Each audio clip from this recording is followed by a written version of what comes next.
Manuel Martínez, ¿cómo estás? Muy bien, Jesús, ¿tú? Muy bien, Manuel, con una pregunta de nuestro público que nos hacen saber cuál es la importancia de esas fechas históricas en la numerología que pueden tener esos cambios que radicalmente cambian el rumbo tanto de un país, de una persona.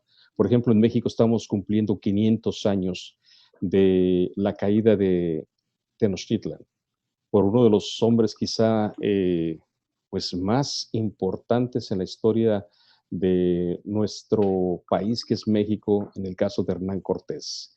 ¿Qué nos pudieras decir en referencia, qué hay detrás de todas esas fechas?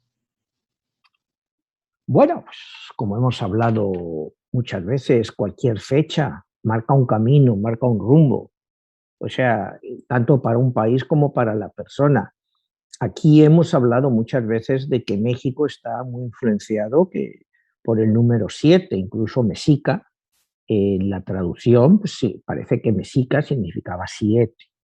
Entonces, todas estas fechas, pues son importantes, pero sobre todo para verlas más adelante, porque en el momento, cuando sucede algo, pues la mayoría de las personas no estamos al tanto de lo que está pasando, ¿no?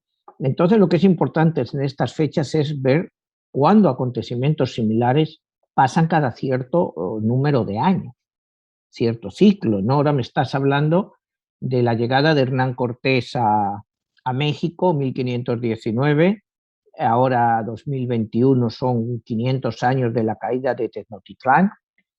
Bueno, mmm, hay que ver cómo va México, porque si miras México, pues tienes que Tenochtitlán 1521, 1821 es la salida de España. O sea, se van dando una serie de fechas que coinciden con esos ciclos. Pudiéramos decir que la estancia de España en México, o sea, de lo que era la Castilla, la España de entonces, al final duró 300 años exactos, prácticamente, que es muy sintomático, ¿no? Pues podrían ser 320, 300, 280, pero realmente, si lo miras fríamente, son 300 años. Cuando realmente la caída de Tenochtitlán en 1521, pues a partir de ahí ya es una victoria de Cortés. Y ya va a ser así pues, los próximos 300 años prácticamente, aunque en que España abandona lo que era Nueva España o México, porque México no vuelve a ser México, no es México realmente hasta 1821. Hasta entonces había sido Nueva España, por eso muchas veces, por lo que es complicado a veces tratar la historia de México, es que la historia de México no es una historia concreta en que la gente, pues todos los historiadores estén de acuerdo, sino que depende a quien tú lees, te cuentan una historia o te cuentan otra. No es una historia más uniforme como si tú estudias la historia de Estados Unidos o la historia de Europa. No hay tantas variaciones, puede haber interpretaciones, pero no hay tantas variaciones. O sea, a la persona que vamos, al personaje que vamos hoy a analizar, realmente a Hernán Cortés, que representó Hernán Cortés tanto para México como para España. Porque Hernán Cortés, si tú lo miras, yo me he basado en varios historiadores mexicanos para hacer este programa, como te decía. Yo sí había leído bastante de Cortés, pero en el último mes pues me he leído 3 libros basados en Cortés para tener pues una profunda visión de cómo lo ven a Cortés desde México. Y el Cortés que se ve desde México a veces puede diferir del Cortés que se ve desde España. Te diría que Hernán Cortés es un personaje muchísimo más estudiado en México que en España. En España, cuando eres niño y estudias un poco de historia y eso, pues es un personaje más de los muchos que fueron a Latinoamérica, uno más de los conquistadores.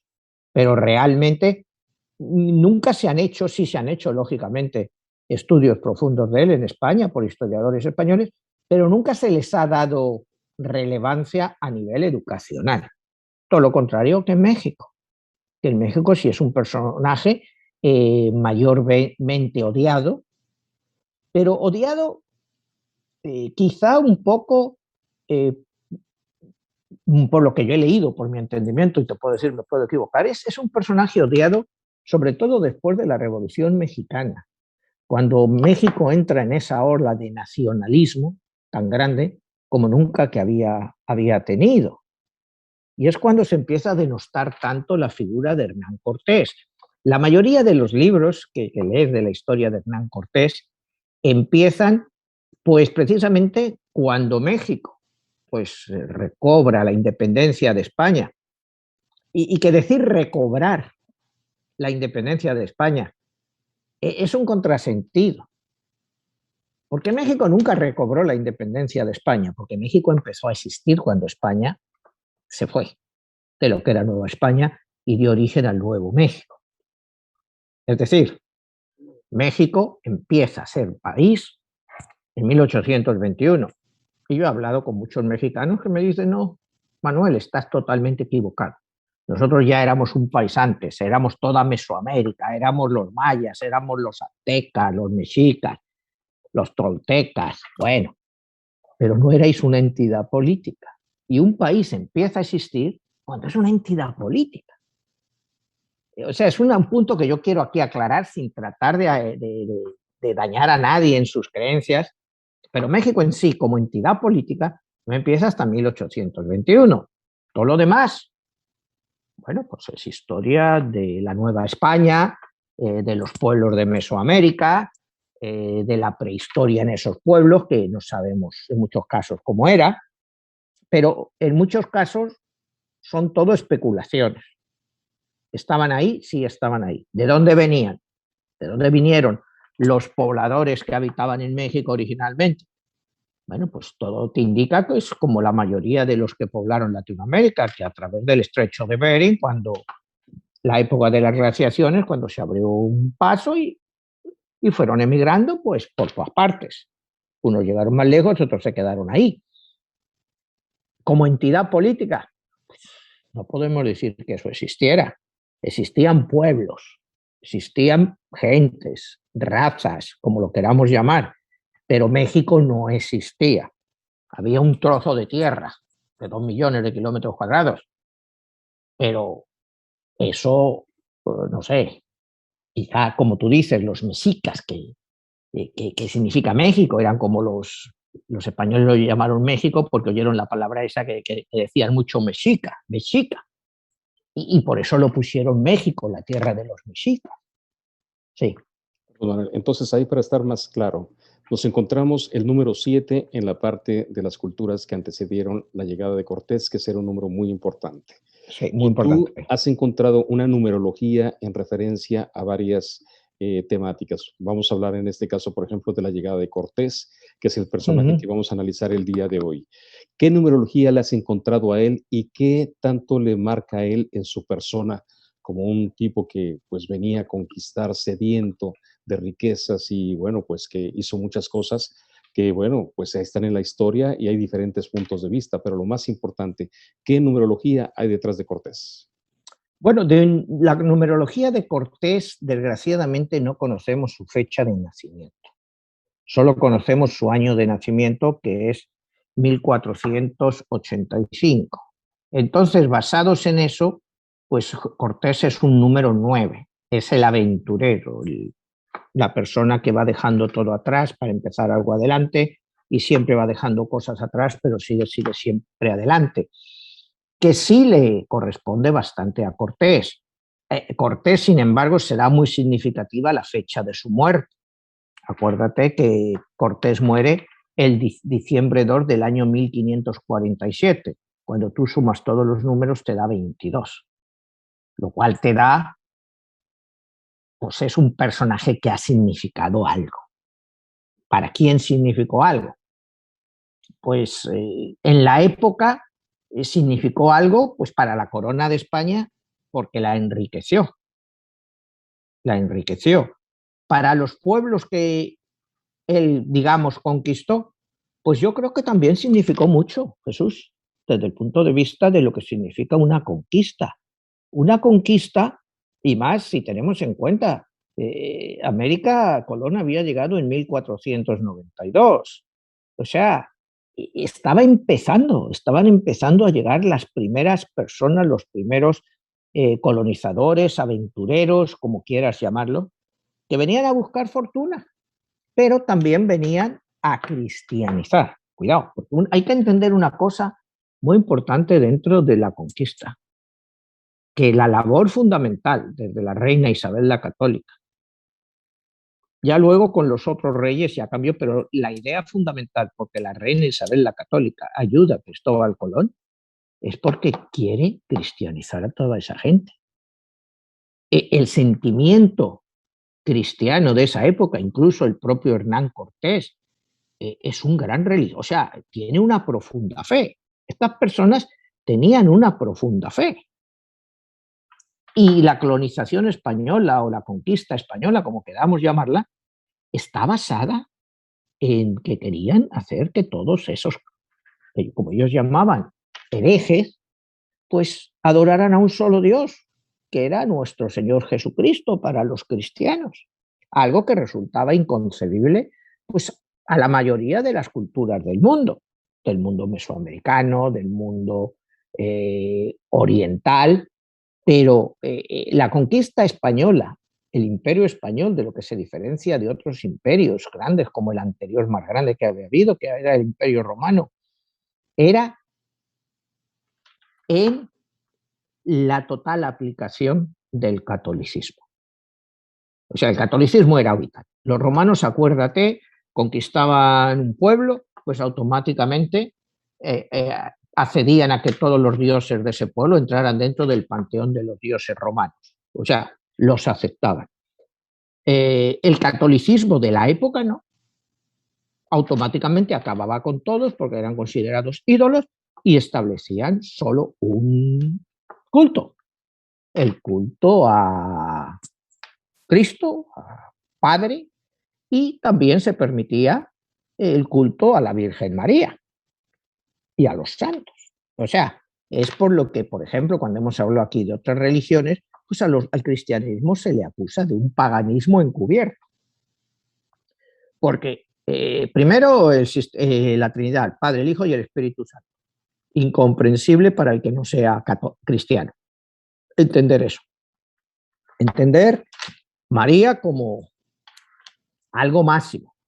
Y es más, la importancia que va a tener en la conquista la Virgen de Guadalupe, que precisamente la trae Cortés de Extremadura, la imagen de la Virgen de Guadalupe. Y es la que ha hecho en México furor, porque el mexicano no, a lo mejor no es creyente, pero es guadalupano. O sea, eso es un fenómeno difícil quizá de entender en otra cultura que no sea la mexicana.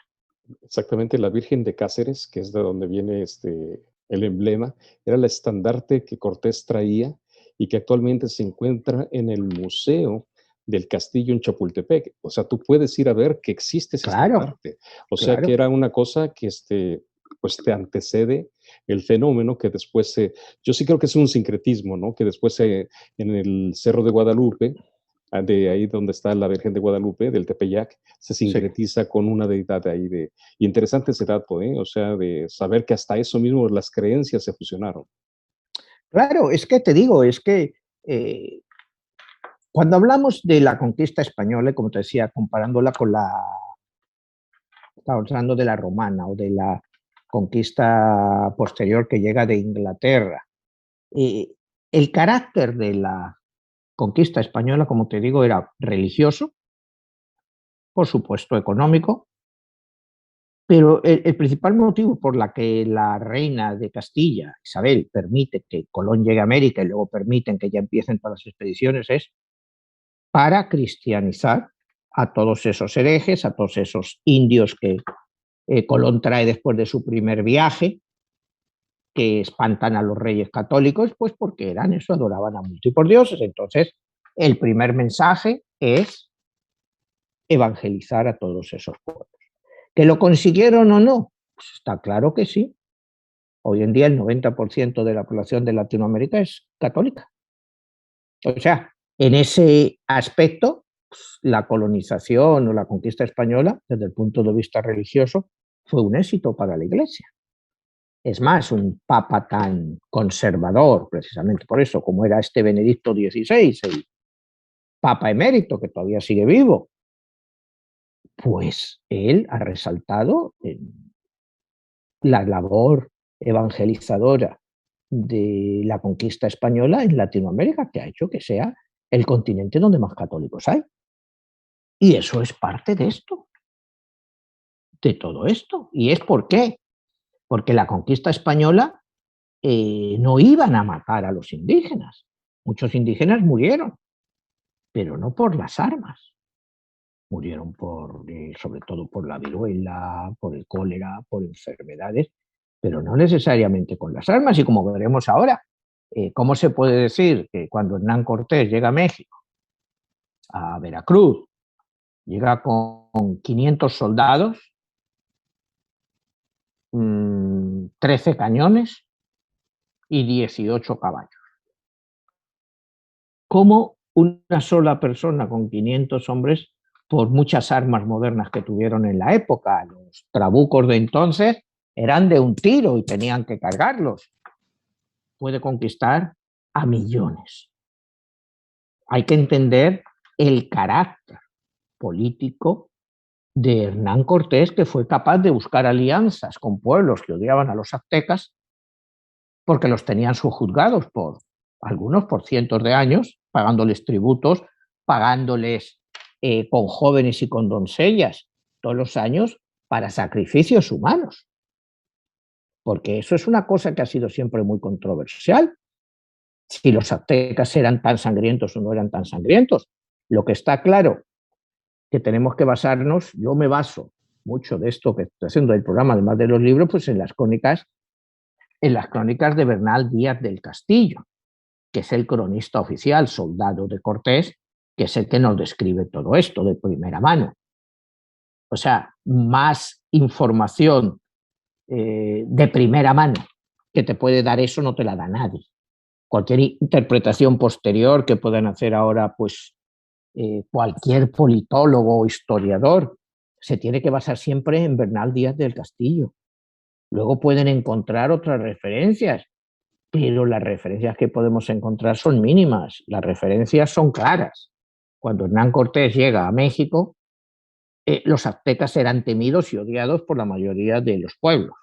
Entonces, Hernán Cortés decide formar una alianza contra los aztecas y tiene éxito, porque el éxito lo tuvo, porque como te digo, 500 hombres, 13 cañones y 18 caballos, pueden conquistar a millones. No tiene sentido. O sea, yo te digo que es que cualquier cosa, que el nacionalismo de cualquier país te venga a decir algo, hay una cosa clara, que este hombre, Hernán Cortés, tenía algo, por lo menos de estratega militar. Vamos a darle crédito de que por lo menos sabía hacer algo. Pero si quieres, empezamos un poco con la vida de Hernán Cortés y hasta que llega a México y vamos viendo un poco. A ver, Manuel, tu perfil del análisis de Hernán Cortés a nivel numerológico, que nos lo vas a decir al final, va muy en razón, que eso no quiero dejar pasar, la fecha normalmente usamos la fecha de nacimiento, pero también usamos la fecha de la muerte. Entonces eso nos daría Exactamente. un perfil numerológico en el área que tú manejas de la numerología, qué rasgo tenía él, ¿verdad? Exactamente, bueno, como te decía antes, él es un número 9 de nacimiento, porque solo hemos podido hacer, no sabemos su fecha exacta de nacimiento, solo sabemos el año, 1585, que es un año 9, con lo cual, como te decía antes, está el carácter de aventurero, una persona que va siempre adelante, pero va siempre, no le importa, va dejando un montón de cosas detrás, pero sigue siempre adelante, pero deja mucha huella detrás. Y como te decía, él fallece el diciembre 2 de 1547, que nos da un número 22, un número maestro de una persona que ha conseguido lo que quería en su vida. Entonces, pues depende, como otra vez te digo, del punto de vista donde lo mires, ¿no? Como según cómo lo mires, Si quieres empezamos un poco con su vida. Nace en Medellín. Medellín está en Extremadura. Medellín es un pueblo exactamente de Badajoz. La Virgen de Guadalupe, como decías antes, pues estaba en la provincia de Cáceres, y él desde pequeño, pues su padre le llevaba en peregrinación a adorar a la Virgen, porque era la Virgen de Extremadura. Entonces la Virgen de Guadalupe siempre tuvo una gran influencia en Hernán Cortés. Él era cuna no noble, eran lo que se llamaban en España los hidalgos. Los hidalgos, su padre era Hernán Cortés, se llamaba Hernán Cortés de Monroy, y la mamá de él se llamaba de apellido Pizarro, lo cual hace que tanto Pizarro, lo que luego fue el conquistador del Imperio Inca, como Cortés eran relacionados, eran tío-sobrino, eran más o menos la relación esa de tío a sobrino, no necesariamente primos, era más bien de tío a sobrino la relación, ¿no? Porque el padre era el tío de él, el que era el padre de su madre, lógicamente. Entonces, pues ya desde una infancia, pues Hernán Cortés es un hombre que le gusta aprender. A los 14 años su familia le manda a la Universidad de Salamanca, la Universidad de Salamanca.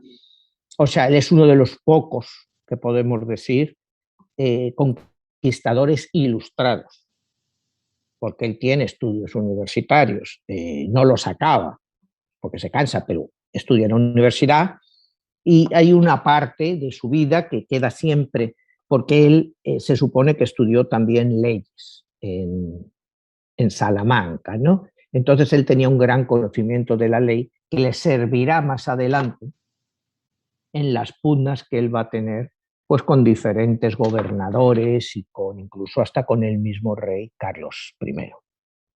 Entonces a los 14 años va allí, está como 2, 3 años, se vuelve a su casa.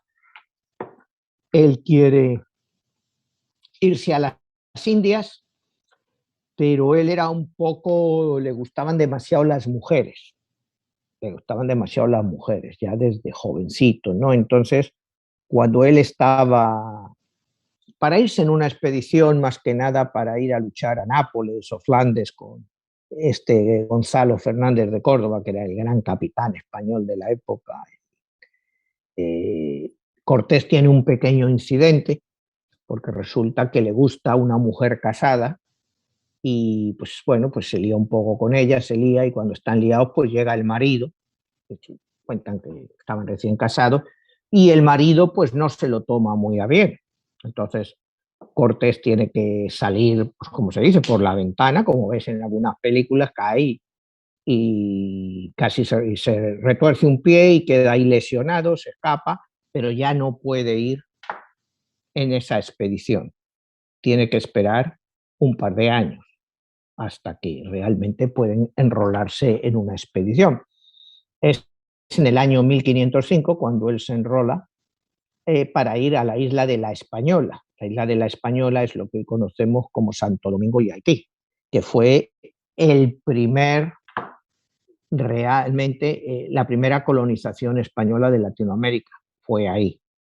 Todos los barcos llegaban ahí, y de ahí, pues después fueron a Cuba, donde establecieron el segundo centro más importante, y Cuba siempre, a partir de entonces, fue un centro muy importante de comunicación y de ayuda a la colonización y conquista de la América Latina. Entonces, cuando Hernán Cortés llega ahí, pues como él era letrado, pues, le dan un buen trabajo de escribano, él empieza ahí todo eso, y bueno, pues él va haciendo cosas, tiene su propia finca, consigue su propia finca, trae animales de España, empieza pues trae pues cabras, trae caballos, empieza un poco en el negocio de la crianza de animales y de la venta. Acuérdate que muchos de esos animales no existían en la América todavía por conocerse. Entonces él empieza con ese negocio. Al poco tiempo, un par de años después, se va a Cuba. Ahí en Cuba, pues sigue con ese negocio, tiene una gran finca de lo mismo. En esa época llega de gobernador a Cuba Diego Velázquez, con el cual en teoría pues, hace una cierta amistad, pero no, había amistad entre ellos, pero no había confianza. Hernán Cortés es nombrado alcalde de Santiago de Cuba, que era en ese momento pues la ciudad más grande o el enclave más grande que había en Cuba, y ahí pues él va desarrollando sus habilidades tanto políticas como militares, pero ya él logra hacerse con una gran fortuna a base de la crianza, te digo, la labranza, porque tiene tierras y cría muchos animales, los vende, y él hace una pequeña gran fortuna. Entonces, en 1517, pues se produce la primera expedición desde Cuba a México. Después hay otra en 1518. Cuando vuelven, pues hablan pues que hay un gran potencial. Acuérdate que ellos llegan, pues unos llegan a Yucatán y entonces no estaban seguros si eso era un continente o era una isla más, porque tampoco les dio tiempo a explorar todo, porque hay que tener en cuenta que lo que se llevaba en la época, pues tampoco te daba para hacer grandes expediciones, lo que pudieras llevar en un bergantín o en un navío, no te daba. Y es en 1519 cuando Diego de Velázquez quiere hacer una nueva expedición. Y por supuesto él no había pensado en Hernán Cortés para que fuera el que la dirigiera. Sin embargo, Hernán Cortés iba a ser una expedición muy costosa, porque se iban a llevar bastantes navíos, se hablaba entre 8 y 12 navíos, al final fueron como 11 navíos los que fueron, y el gobernador, Velázquez, pues no quería gastar dinero real. Entonces Hernán Cortés se ofrece él a sufragar con su propio dinero parte de la expedición, que al final acaba costeando más del 70% de todo el costo. Estos son quizá datos que muchas personas no conozcan, pero el que paga realmente la expedición a México desde Cuba es Hernán Cortés con su propio dinero. Pero en las mismas condiciones que se hacía cuando era dinero real. Es decir, el 20%, o que lo llamaban el quinto real, de todo lo que se conquistara, todo el oro, todo lo que fuera, pues sería propiedad real. Hernán Cortés acepta todo eso y aún poniendo su propio dinero. El gobernador Diego Velázquez cree que es un hombre muy ambicioso y está pues tratando de boicotearle para que el viaje no salga bien, esperando que... Pero Cortés es un hombre muy tenaz, él sigue insistiendo, él contrata por su cuenta 400 soldados para la expedición y los mantiene como por 7 meses. Por 7 meses, es más, él compra tanta carne que en Cuba se quedan prácticamente, lo que es en la zona esa, sin carnes. Y entonces él teme un castigo real a través del gobernador por haber desabastecido la isla, porque él lo estaba todo comprando para su expedición. Y te digo, todo con su dinero. Entonces, bueno, pues le llega el carnicero real, lo que se fuera en la época el carnicero real, y dice, oye, es que Velázquez me va a caer encima porque no hay casi carne y me va a poner una multa. Entonces Cortés le da pues, una cadena de oro espectacular que valía y dice, bueno, con esto puedes pagar tu multa.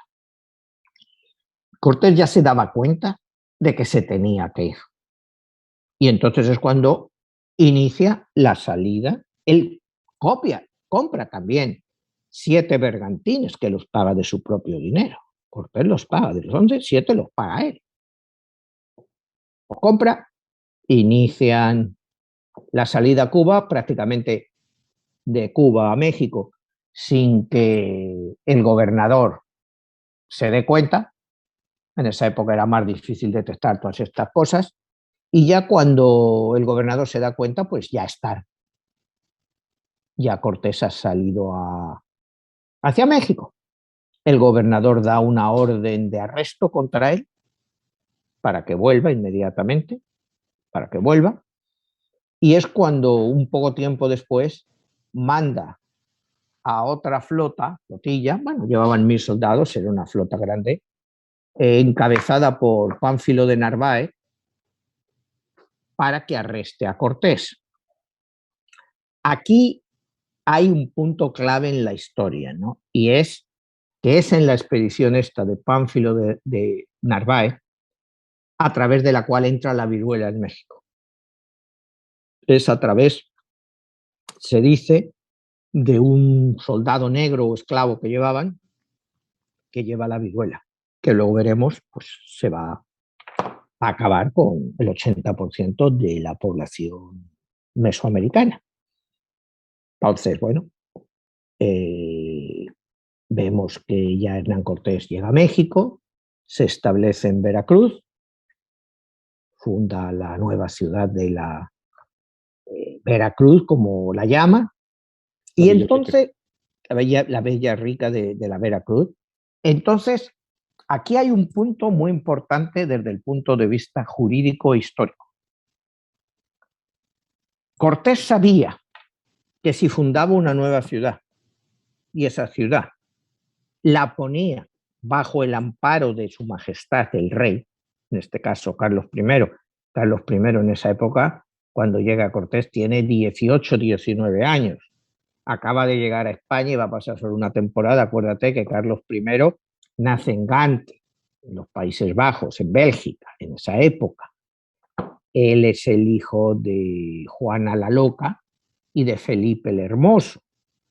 Felipe el Hermoso, bueno, pues era el príncipe allí de Flandes, y Juana la Loca era la hija de los reyes católicos.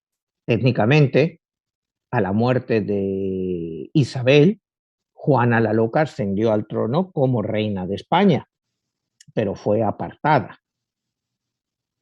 Fue apartada, ¿no? Fue apartada porque decían que estaba loca y la secluyeron. Vino una época en que vino como regente otra vez el rey Fernando, se volvió de Aragón y volvió ahí, pero entonces ya cuando Carlos había cumplido la mayoría de edad, fue Carlos el que vino. Entonces Carlos pues era un rey que no conocía España, no conocía el idioma español, no conocía, o sea, gobernaba en el que ya en esos momentos estaba empezando a ser el país más rico del mundo sin conocer nada de ese país. Entonces, te digo, a Hernán Cortés se le ocurre la genial idea, desde el punto de vista jurídico, de hacer que la nueva ciudad de Veracruz fuera del rey de España y no de Cuba, o sea, del gobernador de Cuba. Entonces, así se sacudía a Diego Velázquez. Y claro, esa es una trama jurídica que él hace, pero porque él conocía muy bien la ley. Les pilló a todos desprevenidos, a Diego Velázquez y a todos. No, esta ciudad la he fundado en nombre del rey. Esta ciudad es del rey. Aquí ya no tienes tu jurisdicción. Entonces, cuando le manda la tropa bueno, pues llegan ahí a Veracruz, empiezan a entrar en contacto con los habitantes de la zona, encuentran que hay uno que hablaba maya, un maya que entendía el español, entonces a través de él pues se entendían. Encuentran a dos personajes que van a ser importantes en esta historia, hasta cierto punto, ¿no? Se llamaban Juliancillo y Francisquillo. Estos dos personajes, pues eran mayas, y el Juliancillo, pues le dicen que tiene que hacerse cristiano, y al Francisquillo también, ¿no? El Juliancillo, Julián, ya no se llamaba así, lo bautizan. Entonces hay dos soldados, uno que hacía ahí de escribano, entonces le ponen Julián Escribano, Y para ponerle otro apellido, había ahí un gitano, acuérdate que a los gitanos la reina Isabel los había expulsado también en 1499 prácticamente, y este gitano, que se llamaba Montoya, pues acaba ahí, y bueno, entonces le ponen a Juliancillo, Julián Escribano Montoya, y al Francisquillo, que también era otro personaje, pues le bautizan, ¿no? Y le ponen Francisco David, no me acuerdo, le ponen un apellido así, porque era uno de origen italiano, el que estaba ahí de padrino y eso, no sé si Benetti o Beneri, Juan Francisco David Beneri o Benetti, no sé, una cosa así, no, pero estos personajes van a ser los traductores, luego vendremos la Malinche, pero son dos personajes pues que van a tener un comportamiento eh, que nos va a distinguir un poco lo que es el sapiens de la época, ¿no? El Juliancillo este era un mujeriego irresistible, pero es que eso era normal allí y eso los españoles pues no acababan de aceptarlo, el que pudiera tener muchas mujeres. O sea, para los españoles decía, bueno, y el Juliancillo este está aquí con... Y luego el Francisquillo, pues también era un tipo, parece ser muy habilidoso, que más adelante lo que él hace es, diríamos como si fuera un tipo de tecnología de la época actual, pero era, el tipo hacía, estropeaba las cosas para luego él tener que arreglarlas. Y así cobraba dinero de todo el mundo. O sea, eran dos elementos que recordaban mucho a, a la parte de los pícaros españoles que en esa época se iban a poner en el siglo de oro, pues con Cervantes, con Quevedo, con los famosos Rinconeta y Cortadillo, el Lazarillo de Tarmes. Estos eran como dos típicos pillos españoles, pero que eran ya de allí, eran mayas. El Juliancillo y el Francisquillo, que luego pues quizá tengamos oportunidad de ver algunas de las cosas que ellos hacen, ¿no? Entonces, bueno, pues empiezan hacia adelante, es cuando conocen a la Malinche, que la Malinche pues está ahí, ella también hablaba maya y también entendía español, y es cuando le regalan a Cortés, estas tribus le regalan 20 mujeres, además de un montón de oro, porque veían que a los españoles les gustaba el oro. Entonces le regalan 20 mujeres. Cortés las casa, se las da pues, a sus 20 capitanes más importantes para que ya tuvieran allí pareja. Van aprendiendo un poco de todo eso y finalmente pues llegan en contacto con unos emisarios de Cuauhtémoc y que pues les cuentan que han oído hablar de las maravillas de Tecnotitlán, la ciudad de oro, y que hay y quieren conocer a Cuauhtémoc, a Moctezuma. Moctezuma al principio pues se resiste a recibirlos a través de delegados y cosas de esas. Entonces estos, Cortés no se le ocurre más que hacer una exhibición. Y entonces coge, pone los cañones, empieza a tirar cañonazos por todas partes, se caen árboles, se caen de todo, y por ahí salen soldados a caballo, que los aztecas, todos los pobladores de esa época, los tetraltocos y todos estos, pues creen que son pues, enviados de los dioses. Porque cuando le describen a Moctezuma cómo van estos hombres, dice, son mitad bestias, parecen venados, y de los venados salen estos hombres barbudos, algunos con el pelo rojo, y son altísimos. Claro, ellos miraban la altura que tenía un hombre sentado a un caballo, entonces los veían casi como gigantes, o sea, era parte de las profecías pues, que se estaban revelando y de que sí, de Quetzalcóatl, ¿no? Que era el dios que iba a volver, y Huitzilopochtli, el dios de la guerra. Entonces, toda esta gente, bueno, pues ya Cuauhtémoc, Moctezuma, pues decide que sí, que los va a ver. A esta gente llegan allí y cuando están allí llega la expedición de Pánfilo de Narváez a México.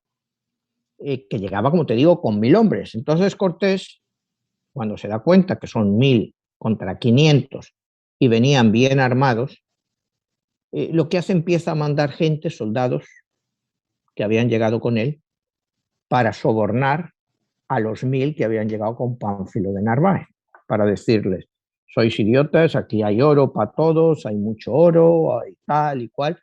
Entonces los soldados de Pánfilo de Narváez, Cortés va a su enfrentamiento, les engaña, les dice que se va a enfrentar con ellos de frente a frente, y sin embargo, cuando están esperándoles para la batalla, pues las tropas de Cortés no llegan. Las tropas de Pánfilo de Narváez pues se van poniendo nerviosas, se infiltran en ellos, como te digo, enviados de Cortés, y al final, a la hora de llegar la batalla, sí hay batalla, pero es una batalla trucada, porque la propia quinta columna que Cortés había infiltrado entre las tropas de Pánfilo de Narváez hace pues que, bueno, cuando los caballos empiezan a correr para atacar, pues les habían cortado las sillas, los jinetes se caen. Entonces, Cortés logra una gran victoria, pero no es una victoria que cause demasiadas muertas, porque los soldados de Pánfilo de Narváez, cuando han oído hablar del oro y de todo eso, enseguida deciden unirse a él. Entonces es la primera gran victoria de Cortés contra Diego Velázquez, el gobernador de Cuba. Y a todo esto, pues Cortés sigue ofreciendo todo lo que conquista para el rey. Llegamos, bueno, pues ya a uno de los momentos cumbres, ¿no? Digamos, de toda esta historia y de la historia de México, que es el encuentro entre Moctezuma y Cortés. Se dice que Cortés engañó a Moctezuma, y cuando los españoles entran en Tenochtitlán, se quedan impresionados, porque Tenochtitlán era una ciudad que en esa época tenía 300.000 habitantes, que se dice fácil. La ciudad más grande española era Toledo, en esa época, que tenía 40.000 habitantes. Madrid tenía apenas 5.000 habitantes. Entonces, claro, llegar a ver eso, esa ciudad, las lagunas, todo cómo circulaba el agua, pues los españoles se quedan impresionados ante esa ostentación de riqueza. Lo siguiente, bueno, pues yo creo que todo el mundo pues lo has estudiado en México, lo has estudiado en España, es las conversaciones entre Moctezuma y Hernán Cortés, que bueno, pues no hay enfrentamiento, porque no hay enfrentamiento, no hay enfrentamiento, es solo los aztecas tienen miedo del poderío que traen los españoles y de la cantidad de otras tribus como los tetrastecas, que les siguen a los españoles. O sea, es lo que te quería decir, Cortés tiene la habilidad de poner a todas esas tribus o pueblos en favor de la conquista, porque la conquista iba a suponer el fin de los aztecas, porque los aztecas pues eran los más poderosos y los guerreros quizá mejores, y los llevaban sojuzgados, según dice la historia, como 100 o 200 años. Y tenían que pagar tributos que eran tanto de oro y de piedras preciosas y de las cosas que en la época se consideraban, además de una cantidad de jóvenes, tanto hombres como muy mujeres, que normalmente eran utilizados para sacrificios.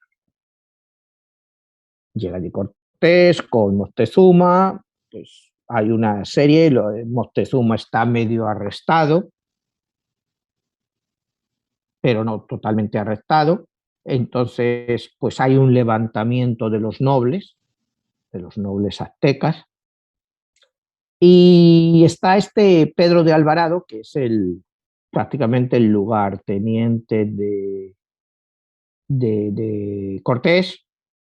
Este sí es un poco animal, y bueno, pues en la rebelión esa, pues matan a bastantes nobles aztecas. Entonces, bueno, Moctezuma dice, ¿cómo puedo yo presentarme a mi pueblo, que yo he dicho que no quería la guerra y todo eso, y estar así? Entonces Moctezuma está avergonzado y ahí viene, bueno, la muerte de Moctezuma, que la mayoría de las crónicas pues te dicen que muere de una pedrada que le tira uno de sus propios seguidores, o sea, uno de los propios aztecas, que dicen que es entre 1 y 3 pedradas. Y así es la muerte de Moctezuma. Y yo no sé en la historia de México si hay alguna otra versión. Yo la versión que he encontrado en las crónicas y en historiadores, como te digo, tanto españoles que mexicanos, que así es la muerte de Moctezuma, que muere de una pedrada, o de 2 o 3, se habla de una, pero no sé, hasta 3, de uno de sus propios nobles, que le acusa de haberse vendido a los españoles y de haberlos traicionado. Y él está avergonzado. Y así muere. Entonces viene, bueno, pues los españoles se refugian en Tlatelolco, los aztecas pues empiezan a recomponer fuerzas, nombran a diferentes sustitutos y los españoles, cuando se dan cuenta de que están siendo rodeados, en lo que es entre el día 30 de junio y el 1 de julio de 1520, empiezan la huida. Empiezan la huida. Ponen como, o sea, a los caballos les ponen una especie de zapatos, pero zapatos hechos con ropa para que no hicieran ruido al salir, y es como los españoles tratan de huir durante la noche.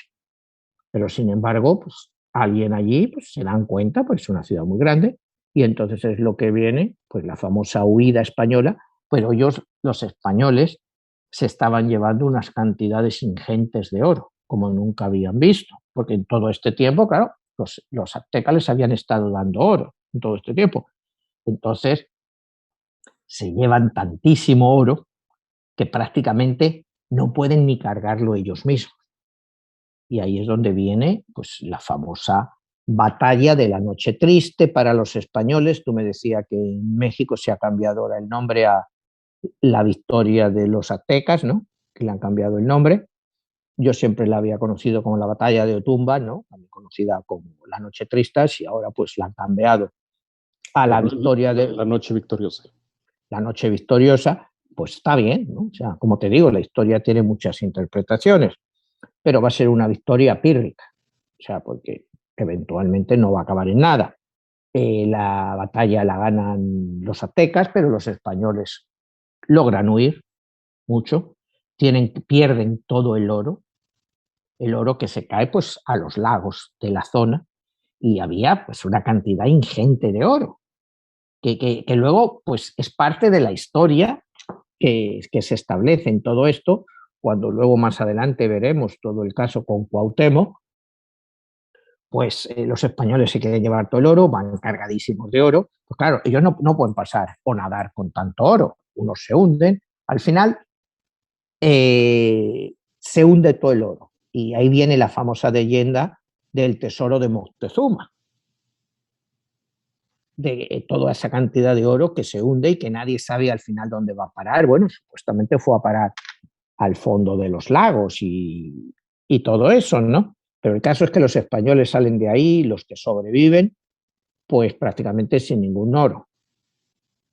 Se reagrupan y más adelante volverán a la carga, ¿no? Pero los aztecas, como te digo, se reagrupan, no encuentran un jefe adecuado y posteriormente van a nombrar a Cuauhtémoc, que él es sobrino, o sobrino segundo, de Moctezuma. Será el que eventualmente tome las riendas. Cuauhtémoc supuestamente pues, será una persona dialogante, inteligente, apreciado, y que va a ser pues, el que tome la lucha pues, contra los españoles, contra los conquistadores. Se celebran un par de batallas, los españoles al final entran otra vez en la ciudad y hacen prisionero a Cuauhtémoc. Hacen prisionero a Cuauhtémoc. Como siempre, pues quieren saber dónde está su tesoro. Y Cuauhtémoc no sabe nada, ¿no? Porque el tesoro, te digo, se había perdido. Los mismos españoles lo habían perdido.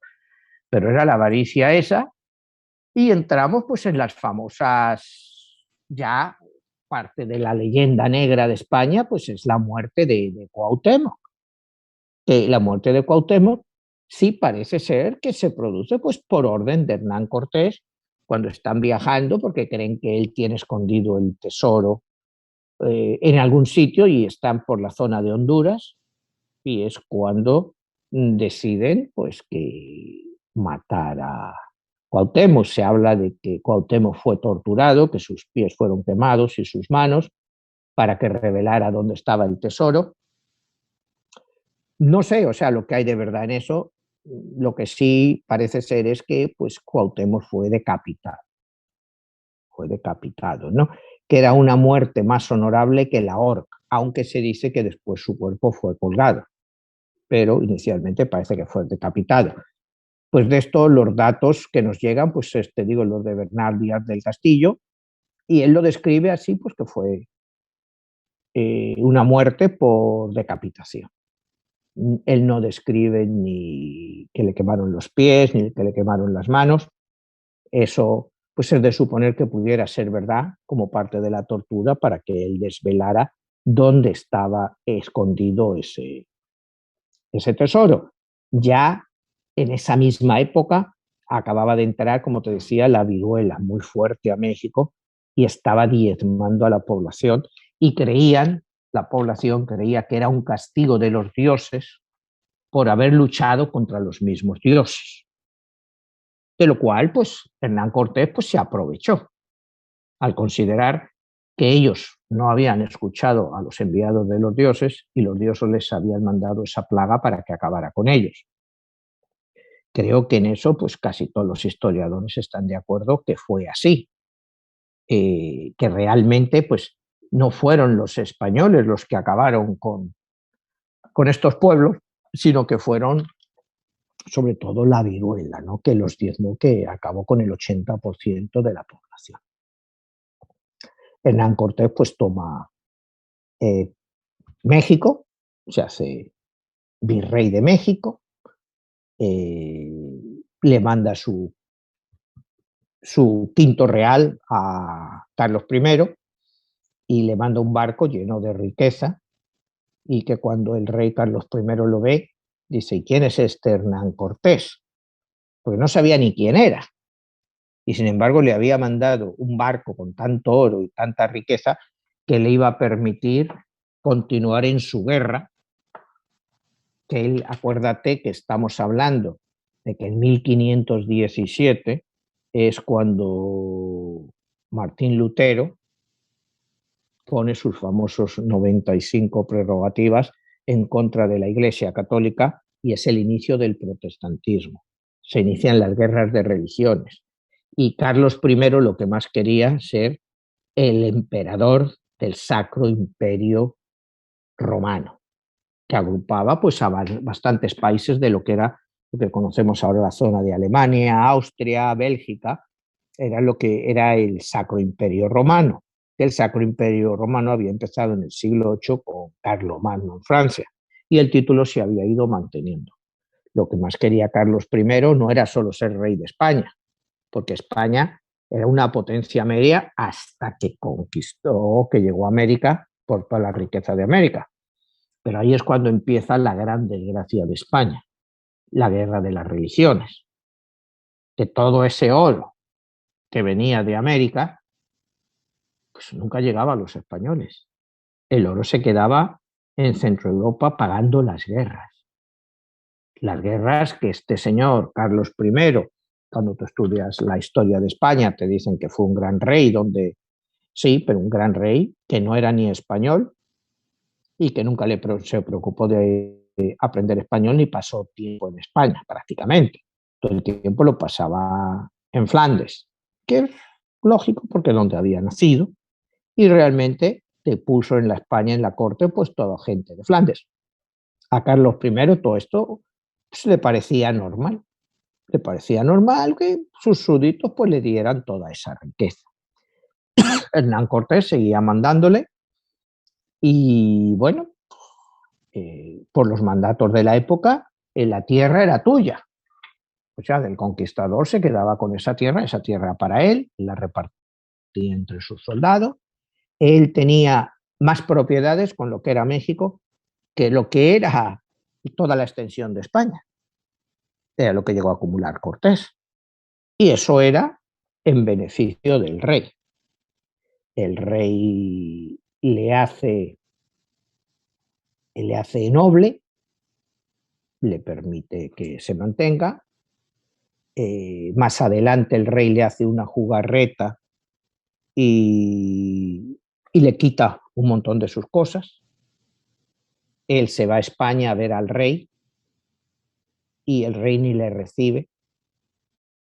Le dicen que está de viaje, que está por Flandes, que está, y ni siquiera le recibe.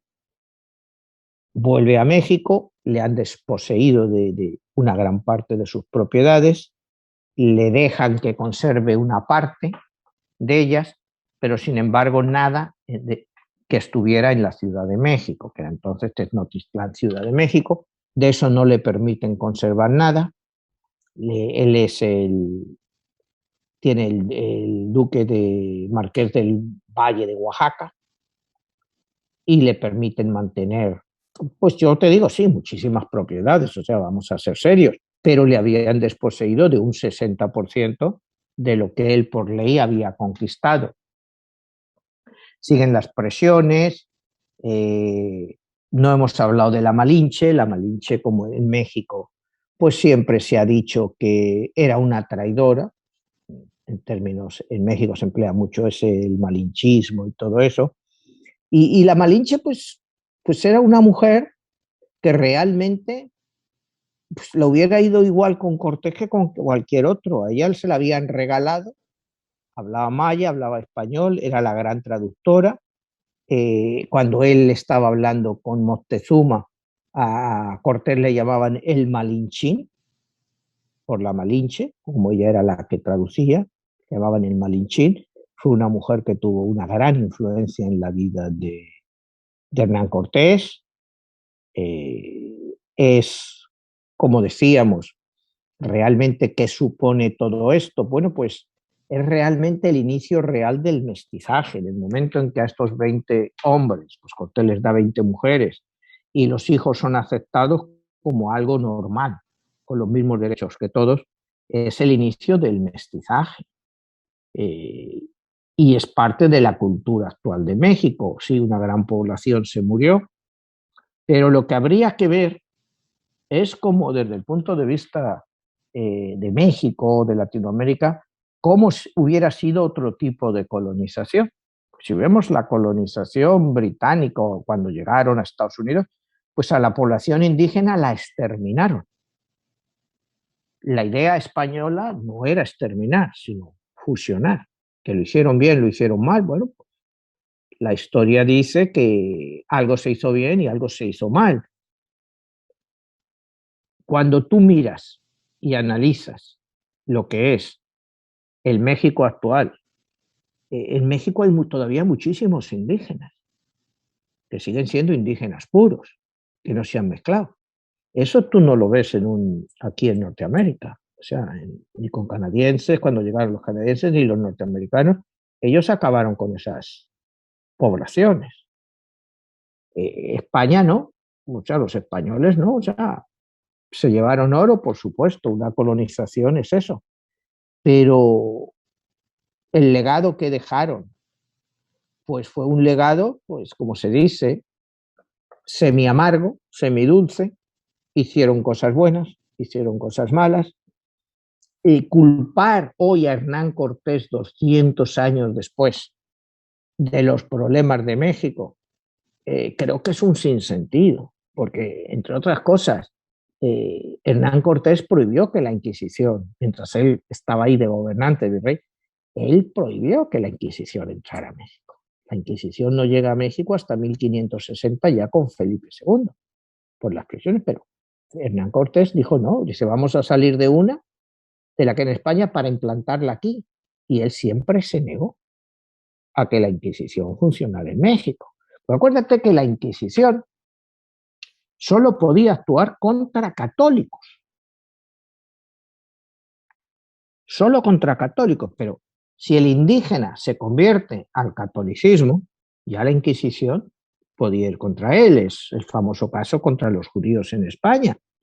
¿Contra quién iba la Inquisición? La Inquisición no iba contra los judíos, iba contra los judíos conversos, porque se les acusaban de que seguían practicando la judería y no eran verdaderos católicos. La Inquisición en México y en el resto de Latinoamérica pues fue parecida. Era para los judíos, o sea, para los indígenas que se habían convertido al catolicismo, no contra los que no se habían convertido. Lo que pasa que la gran diferencia era, aquí hablamos de la esclavitud durante toda esta etapa. Al principio sí había esclavitud, pero porque había esclavitud ya entre los pueblos de Mesoamérica. O sea, a los que derrotaban, pues unos eran esclavos, otros eran sacrificados. Lo que cambió con España de la esclavitud es que por ley en España ningún cristiano podía ser convertido a esclavo. Es decir, si un indígena se convertía en católico, ese hombre ya no podía ser esclavo. O sea, eso siempre fue una norma de la corona española, que un convertido, un cristiano nunca puede ser esclavo, nunca puede ser rebajado a esclavo. Sí podían ser los árabes, los que conquistaban otros sitios, eso sí, tanto eran esclavos, si los cristianos perdían una batalla, pues los árabes se los llevaban como esclavos, si los árabes perdían, pues se los traían como esclavos a España o a Europa. Pero en Latinoamérica, te digo, fue un concepto diferente, porque si eran cristianos ya no podían ser esclavos. ¿Que se rompieron las normas? En muchos casos, por supuesto. Muchos grandes terratenientes utilizaban mano esclava de los propios nativos, eso sí lo sabemos, pero también te puedo decir que la historia te dice que en muchos casos se hizo justicia y esos señores que lo utilizaron fueron condenados. Quizá menos de los que deberían de haber sido, pero el punto que te quiero hacer es que la ley estaba ahí. Que se cumpliera o no, esa es otra historia. Esa es otra historia. Pero el legado de Hernán Cortés, pues bueno, me preguntabas antes si lo veo positivo o negativo. Y la respuesta pues es muy simple. Si no hubiera sido Cortés, pues hubiera sido otro. Y quizá 1000 veces peor o con menos sentimientos que Cortés. Era una época, si no hubieran sido los españoles, pues hubieran sido los franceses o los británicos eventualmente. Pero alguien hubiera llegado a Mesoamérica. Eso está claro. Alguien tenía que llegar. Fueron los españoles los que llegaron primero, bueno, pues impusieron su ley y sus costumbres. ¿En qué hubiera cambiado para México que hubieran llegado los franceses o los ingleses? ¿Hubiera cambiado para los nativos? Sí, pero las enfermedades hubieran venido igual, porque eran enfermedades porque se llevaban encima y que, bueno, pues ¿qué vas a hacer? La gente no estaba preparada y por eso se produjeron pues tantísimas muertes.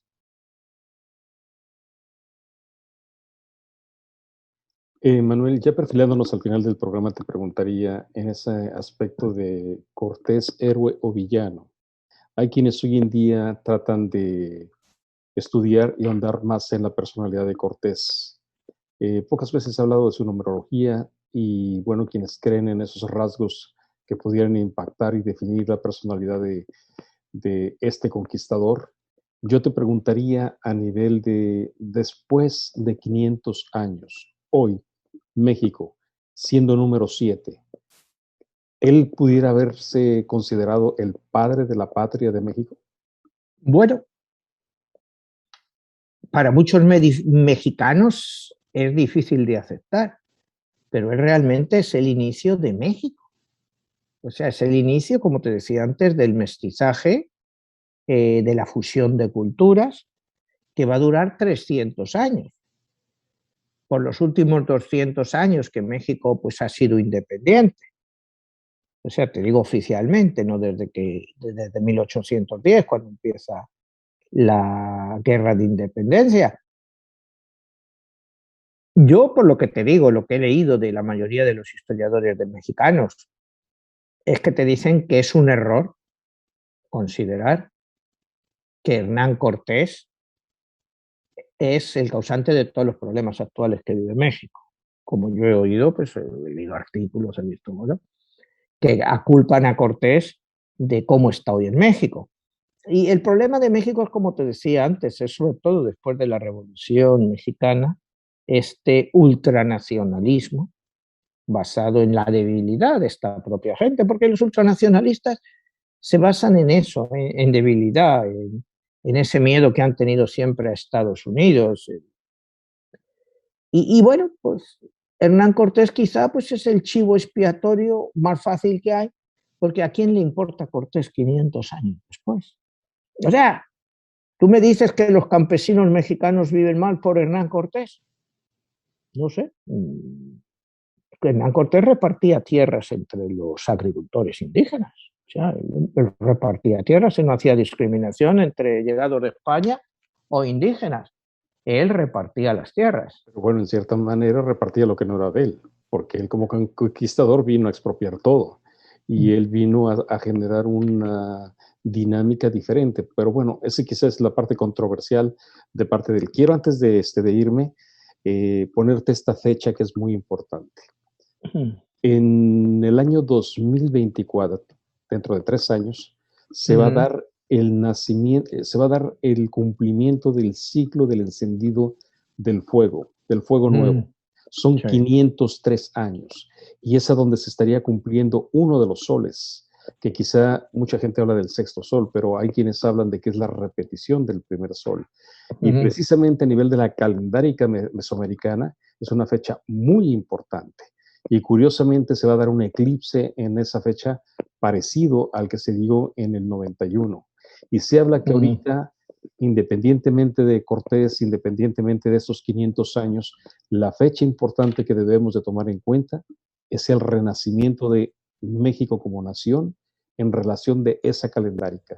¿Qué te dice a ti ese, y creo que es en abril, si no me equivoco, del 2024? Bueno, 2024 va a ser un año 8, que se puede repetir el ciclo. Me has dicho que se va a dar un eclipse tan poderoso como el de 1991. Estaríamos hablando de 33 años, que es una fecha clave. Pues acuérdate que todos los ciclos estos que yo te hablo son de 33 y 28 años. Entonces, pues es posible que puedan venir muchos cambios. O sea, como todos los cambios que trajo 1991. Acuérdate que 1991 es el único año palindrómico del siglo XX y que nos trajo pues todos los cambios, desde la caída de la Unión Soviética, el nacimiento de Internet, en fin, nos ha cambiado el mundo y acabó 11 años después, como te decía, con las Torres Gemelas, en ese periodo de 11 años que nos ha cambiado el mundo. ¿Se pueden esperar cambios en el 2024? Pues es posible que esos ciclos se puedan cumplir y que estemos ante un cambio muy importante de 33 años. Es el ciclo solar clásico. Entonces, sí, Curiosamente es 3 veces 11. 3 veces 11 y como tú dices, es en relación a México, bueno, pues el renacimiento de México. ¿Qué tipo de renacimiento va a tener México en 3 años? ¿Qué pudiéramos esperar? Puede ser un renacimiento para bien o para mal. O sea, porque si estamos hablando de volver 500 años atrás, ¿qué me quiere decir que puede haber? Más problemas, más desorden o un renacimiento espiritual de la gente. Yo el renacimiento espiritual de la gente, pues yo no lo veo en ningún país del mundo. Al contrario, estaba hoy leyendo un artículo en que dicen que la gente más inteligente del mundo y que tiene más dinero, pues cada día se está alejando más de todo lo que es la tecnología, que sus hijos no quieren la educación, que no quieren para sus hijos esta educación todo de tecnología y todo, sino que quieren una educación más clásica en que sus hijos piensen por ellos mismos. Estaremos llegando en el 2024 a un tipo de movimiento en el cual las personas se acerquen más a las personas, que no lo hagamos todo a través de los textos del teléfono o de las redes sociales. No lo sé. Pero si tú me hablas que se dice que va a ser el resurgimiento de México, pues igual puede ser el resurgimiento de la conciencia de México. ¿Pero de qué conciencia? ¿Qué conciencia? O sea, el hecho de ser mexicano, que es lo que significa en el mundo, si significa algo, a no ser que seas mexicano. Porque mira, el gran problema que tenemos con esto de los nacionalismos, que nos hace sentirnos importantes, ¿no? O sea, tú ves a una persona en México y es ultra mexicano, ves a una persona en Estados Unidos, ultranacionalista americana, o un español, pues son ultranacionalistas. Y al final el nacionalismo no es más que miedo. Como decíamos cuando estábamos hablando en el problema de Krishnamurti, miedo, miedo a algo, ¿no? Miedo a algo que esa persona que no es como tú, que no es de tu país, te puede hacer algo. Y te refugias en el nacionalismo, en el que nosotros somos nuestra identidad, nadie nos la va a quitar, ni aunque nos invadieran, ni aunque nos invadieron. Entonces, pues no sé qué decirte, que puede haber un gran eclipse en el 2024, pues sí, se está prediciendo. Que va a cambiar las conciencias de la gente o la forma de ver, o va a ser un resurgir de México, pues ojalá sea un resurgimiento a nivel mundial, ¿no? Pues ahí está, Manuel, interesante esta postura de Cortés. Bueno, hoy en día hay tantas cosas que se hablan de él que, como bien dices, para unos es un héroe, para otros es un villano, para otras personas quizá pues no se ha investigado más sobre su vida, pero independientemente es parte de la historia de un país y es un personaje que, bueno, pues se va a quedar ahí para seguir siendo investigado. Y curiosamente ese número de 22 que bien se relaciona con tu libro, y que está ahí en esa parte 22, la guerra de los dioses. Bueno, Manuel, ¿a dónde más Exactamente. podemos encontrar información sobre todos estos temas? Bueno, pues todos los programas se pueden volver a escuchar en Spotify, ahí están todos los programas, y los libros se pueden comprar todos en Amazon, tanto en papel físico, el libro normal, como bajártelo a la computadora o como escucharlo en audiolibro. Muy bien, Manuel, te agradezco muchísimo y nos estamos viendo hasta la próxima. Hasta la próxima, Jesús.